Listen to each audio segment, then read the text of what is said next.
आप कभी पढ़ें बुक्स में, कोई भी बुक से आप पढ़ें तो कोई नेमिंग दे रखा है, जैसे मैंने सेक्शन डिवाइड कर दिया M1 और M2 सेक्शन डिवाइड कर दिया, तो आप इसको कुछ और ले लें, आप कभी चेंज करने की कोशिश करो, स्मॉल a और b कर दो आप।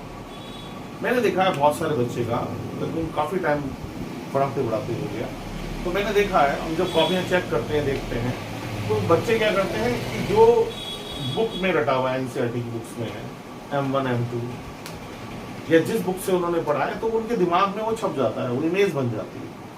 तो इमेज नहीं बनानी है आपने सबसे पहले क्या करना है, आपको समझना है ये सेक्शन है, रेशियो है, ये M1 और M2 रेशियो है आप, और ये वेरिएबल है, आप कुछ और भी ले सकते हैं, जैसे आप A ले लें, B ले लें, अब मन कर रहा है आपका कुछ और, M ले लें, N ले लें, छोड़िए आप ये नहीं लेते हैं, S लेते हैं, T ले लेते हैं, क्या फर्क पड़ेगा, कुछ भी ले सकते हैं। अगर आप जब भी आप घर के अंदर स्टडी करें तो आप कुछ चेंज करते रहें, कुछ ना कुछ आपको चेंज करना चाहिए, और आप जितना चेंज करेंगे उतना ही आपको ज्यादा समझ में आएगा। तो आप ये समझ लें कि आपका दिमाग अब रट नहीं रहा है, अब उसको समझने लगा है, तो ये भी आप ध्यान रखेंगे, हमेशा ध्यान रखेंगे। अब देखिए, अब हमारे पास ये दो फॉर्म, ये x और y की वैल्यू निकल गई, पर ये i कैसे, ये एक सबसे बड़ी बात है कि i कैसे आएगी। देखिए हमने क्या करा, एक लाइन ऐसी खींच ली, ये कट कर गई, कुछ भी ले लें, कहां तक ले जाता है e, अब f ले लेते हैं, और अब क्या ले लेते हैं, f के बाद g ले लेते हैं, और इसको ही मिला लो, ये i ले लो, i ले लिया। अगर आप ध्यान से देखेंगे तो यहां पर दो ट्राइंगल्स बन गए, कितने ट्राइंगल्स बन गए, दो। देखिए मैं बना के भी दिखा देता हूं, तो ये दो ट्राइंगल्स देख रहे हैं आप, दो ट्राइंगल्स, ये दो ट्राइंगल्स हमारे यहां बनते हुए आपको दिख रहे होंगे। बस अब ये सिर्फ दो ट्राइंगल्स का ही खेल है, सिर्फ दो ट्राइंगल्स का खेल है। कैसे, अब हम जल्दी से ये जो AF है, AF के डिस्टेंस निकाल लेते हैं। आप देखिए यहां तक की डिस्टेंस x1 और ये क्या है x, तो x में से मैं x1 अगर सब्ट्रैक्ट कर दूं तो मेरे पास ये डिस्टेंस आ जाएगी, और ये है x minus x1, clear, x minus x1 clear हो गया। अब देखिए यहां तक निकाल लेते हैं, ये डिस्टेंस निकाल लेते हैं, ये है p और ये है i, तो आप देखिए यहां तक कितनी डिस्टेंस है x2, और ये कितनी है x, तो x2 में से अगर मैं x कर दूं तो ये निकल गया, मतलब ये निकल गया, तो ये निकल गया x2 माइनस x। तो देखिए दो डिस्टेंस निकल गई, एक तो निकल गई AF और एक निकल गई PI, दोनों डिस्टेंस निकल गई, ठीक है। हाँ कुछ बोर हो रहे होंगे ना, कुछ अजीब सा लग रहा होगा आपको कि मैं कर क्या रहा हूँ, ठीक है। अब बैठ के ऐसे लग रहा हो कि जैसे मैं अरबी बोल रहा हूँ, फारसी बोल रहा हूँ, है ना, और उर्दू भी बोल रहा हूँ, है ना, ऐसी लग रहा है। जो समझ में नहीं आता तो क्लास में ऐसे लगता है, पर देखिए आपको पता है कि ये डिस्टेंस निकाल रहा हूँ, कुछ नहीं कर रहा हूँ मैं, सिर्फ क्या कर रहा हूँ, डिस्टेंस निकाल रहा हूँ। तो देखिए हमने A और F और P और I, ये दोनों की जो डिस्टेंस है हमने निकाल ली। अब देखिए इस ट्राइंगल में मुझे क्या मिला, मुझे क्या बचा, देखिए ये निकालना है मुझे, ये I और ये, मतलब इसकी डिस्टेंस निकालनी है।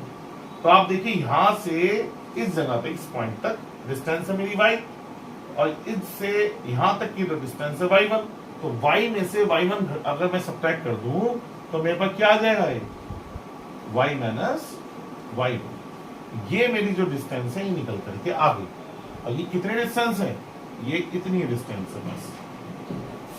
फिर मुझे ये चाहिए, ये वाली b और i, ये डिस्टेंस चाहिए। अब देखिए यहां से यहां तक की डिस्टेंस कितनी है, y2, और c से i तक की डिस्टेंस कितनी है, y, तो y2 में से क्या सब्ट्रैक्ट कर दूं, y, तो क्या निकल आएगी मेरे पास, ये डिस्टेंस निकल आएगी, y2 माइनस y।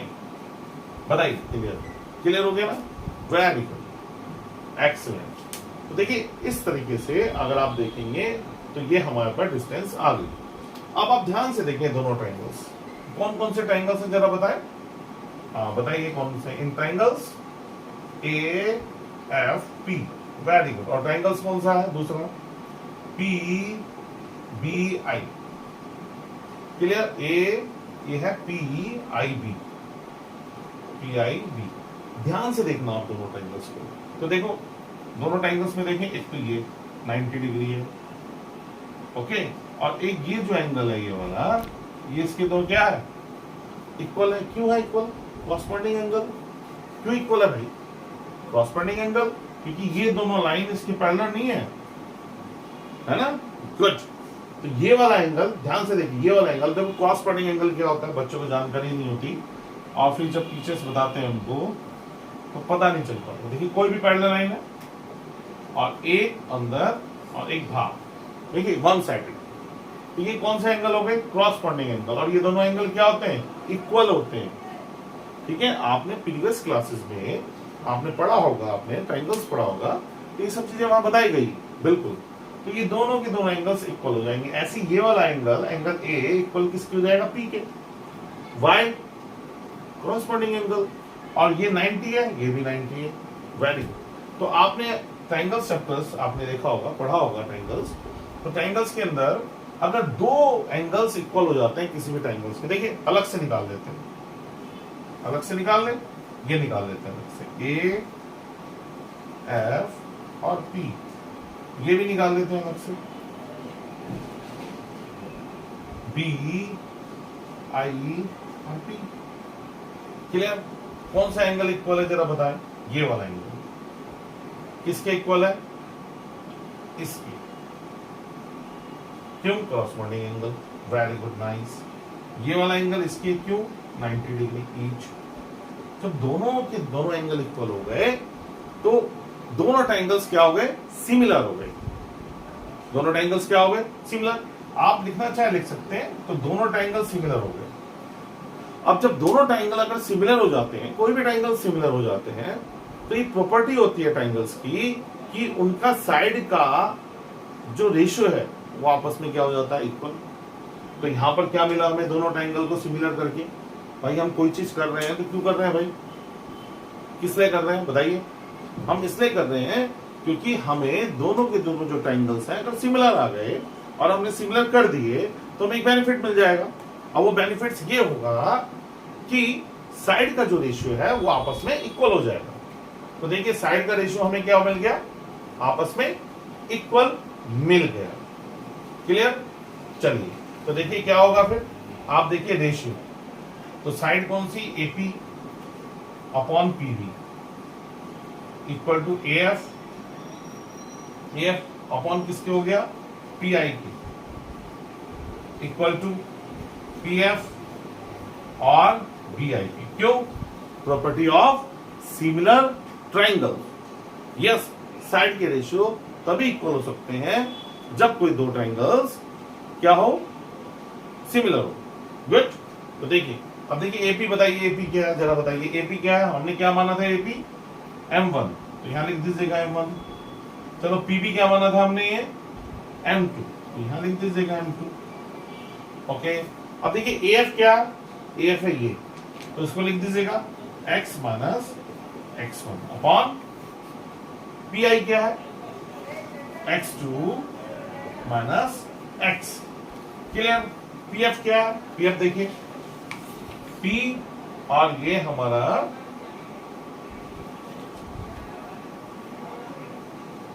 ये P और ये F, तो ये हो गया हमारा y माइनस y1। क्लियर? और BI क्या है हमारा? y2 minus y। तो ये हमारे क्या आ गए बताइए? क्या आ गए? ये हमारे साइड के रेशियो आपको आ गए। अगर आप देखेंगे इन दोनों को सॉल्व कर लेते हैं, इन दोनों को सॉल्व करते हैं। ओके, पहले इन दोनों को सॉल्व करें। चलिए इन दोनों को सॉल्व कर लेते हैं। तो देखिए जैसे मैं इन दोनों को सॉल्व करूंगा तो ये इधर और ये इधर, तो देखिए M2 x2 minus x, clear हो गया? Equal to M2 x minus x1। Clear? Right. अब मल्टीप्लाई कर देते हैं। चलिए मल्टीप्लाई करिए, M2 x2, M2 की मल्टीप्लाई इससे करिए, x इजिकल टू किससे करिए? M2x minus M2 x1। Clear? दोनों क्लियर हो गए। पर देखिए आपने गलती करी बहुत बड़ी। कैसे? आप ध्यान नहीं दे रहे। हाँ जी, कोई नहीं बैठा, सारे बैठे, ध्यान नहीं दे रहे हो, है ना? क्या होना चाहिए था? M1। क्या होना चाहिए था? M1। Very good. अगर आप ध्यान नहीं देंगे तो कैसे पता चलेगा? क्योंकि हर चीज सिंपल है, एक क्रॉस मल्टीप्लिकेशन ही तो है। क्या कर रहे हैं, कुछ और तो नहीं कर रहे हैं, कुछ भी क्या कर रहे हैं, क्रॉस मल्टीप्लिकेशन कर रहे हैं। तो आपको ध्यान देना चाहिए कि हो क्या रहा है। ठीक, अगर आप देखिए, हमने देखा है बहुत सारा आपने देखा है कि बच्चे क्लास में आ जाते हैं, ठीक है, अगर आपको पता नहीं है कि आप क्लास में क्यों जा रहे हैं तो आप मत आए। हमने देखा बहुत सारे स्कूल में बच्चे सुबह उठे और पैंट निकाल, उठो भाई उठो उठो, जल्दी से उठी, और उठा के स्कूल भेज दिया। बच्चे स्कूल में आए, उनको क्या करना है स्कूल के अंदर, क्या नहीं करना है, कोई मतलब नहीं, उनको कुछ नहीं पता है। तो आप जब भी क्या करें, आपको बात बता रहा हूँ, आप क्या करें, रात को ही, शाम को ही अपना एक माइंड मेकअप कर लें सबसे पहले कि कल हमारी मैथमेटिक्स की क्लासेस है, ठीक है, मनीष सर आएंगे पढ़ाएंगे, तो मनीष सर से पूछना है इससे पहले जो टॉपिक था उसमें कोई भी प्रॉब्लम्स रही हो वो पूछना है। साइंस है, साइंस में दिक्कत आ रही है, इंग्लिश में प्रॉब्लम आ रही है, हिंदी में प्रॉब्लम आ रही है, अदर सब्जेक्ट में प्रॉब्लम आ रही है, तो आप एक बना लें, सबसे पहले बना लें कि आप क्लास में जाए तो आपने पूछना है। तो जब तक आपका एम नहीं होगा किसी भी चीज के लिए, एम नहीं होगा, तो आपका स्कूल जाना या किसी भी तरीके से कहीं पर भी पढ़ना, किसी क्लासेस में पढ़ना, सब बेकार है। आप सबसे पहले एम बनाओ। आपको एक बात तो ये बता दूं कि अगर आप पढ़ भी रहे हैं तो अभी से एम बना लें, कहाँ जाना है, किस दिशा में जाना है, क्या करना है, हमें उस तरफ ज्यादा ध्यान दें, अभी से ध्यान दें उस तरफ, आप उसको फोकस करें। किसी ने स्पोर्ट्स में जाना है, अब बहुत सारे बच्चे आते हैं, हमने देखा है जनरली कि 17-18 साल उम्र हो गई, 17 साल की उम्र होगी, कहाँ जाना है भाई, हम पूछते हैं क्या बनेंगे, स्पोर्ट्स में जाना है, क्या बनेंगे, इसमें जाना है। अब 17 ईयर का जो बच्चा है वो स्पोर्ट्स में जाएगा तो कब सक्सेस होगा, ये तो सोचने वाली बात है। तो स्पोर्ट्स में जाना है तो बचपन से आप स्पोर्ट्स में जाए, कुछ ना कुछ सक्सेस हो जाएंगे। आप क्लास में आए तो किस दिशा में आपको जाना है तो उस पर ज़्यादा आप ध्यान दें। अगर आप वो ध्यान नहीं देंगे तो उसका कोई बेनिफिट्स नहीं होगा। उसी तरीके से देखिए, अभी मैंने यहाँ मैथमेटिक्स की हम क्लासेस कर रहे हैं, आप ध्यान नहीं दे रहे, यहाँ पर मैंने M1 करा, आपने बताया नहीं, एकदम टोक दो, स्टैचू नहीं, बिल्कुल ऐसे लग रहा है जैसे आप देखें चौराहों पे पेडिस्टल होते हैं, है ना, ऐसे रहते हैं, कोई ध्यान ही नहीं है, मतलब बिल्कुल भी स्टैचू ना बने, बिल्कुल इस तरह से ना बने, कोई पेडिस्टल नॉन लिविंग बनने की कोशिश ना करें, सब लिविंग है, लिविंग है। पूछे क्या हुआ, ये कैसे कर दिया सर, तो पूछना पड़ेगा। ओके, तो देखिए ये हमने क्लियर कर दिया इसको, ठीक है, M1 और ये M2 आपका इस तरीके से आ गया। अब देखिए ध्यान से देखिए, आपको क्या निकालना है इसके अंदर, ठीक है, हमें सबसे पहले इसके अंदर जो x है उसको अलग करना है और इसको इधर लिया, तो M1 x2 ये माइनस का इधर जाके किसका हो गया, प्लस का। ओके, और इधर क्या बच गया हमारे पास, ये M2x और प्लस के M1x, क्लियर हो गया। और यहाँ पर हमारा x कॉमन आ गया और यहाँ अंदर क्या बच गया, ये, और यहाँ पर क्या आ गया हमारा सेम, क्लियर हो गया। आप M1 प्लस M2 को डिवाइड मार दीजिएगा, देखो डिवाइड में यहाँ लिख रहा हूँ बच्चों, है ना, ठीक है, यहाँ देख लीजिएगा, तो x is equal to M1 x2 plus M2 x1 upon M1 plus M2, तो ये क्या बन गया हमारा फॉर्मूला। आप देखिए मैच कर रहा है ना, बिल्कुल जस्ट, तो देखिए कैसे निकल गया। इस तरीके से ये जो फॉर्मूला जो हमने लिखा था सबसे पहले, आपको हमने ये बताया। सिमिलरली इसी तरीके से आपने y का भी करना है, ठीक है, आप सब y का भी करेंगे और y का करने के बाद आप मुझे बताएंगे कि क्या दिक्कत है, उसमें क्या दिक्कत नहीं हुई है, क्लियर, राइट। देखिए हमेशा क्या है, आप आपने क्लास अटेंड करी, मैंने सेक्शन फॉर्मूला आपको बताया, पेपर सबके नजदीक है बिल्कुल ही, तो आप जरूर इसको लें और फिर इसी पे प्रैक्टिस भी करें। जब तक आप इस पे प्रैक्टिस नहीं करेंगे तो इसमें कोई बेनिफिट्स नहीं हो पाएगा। ओके।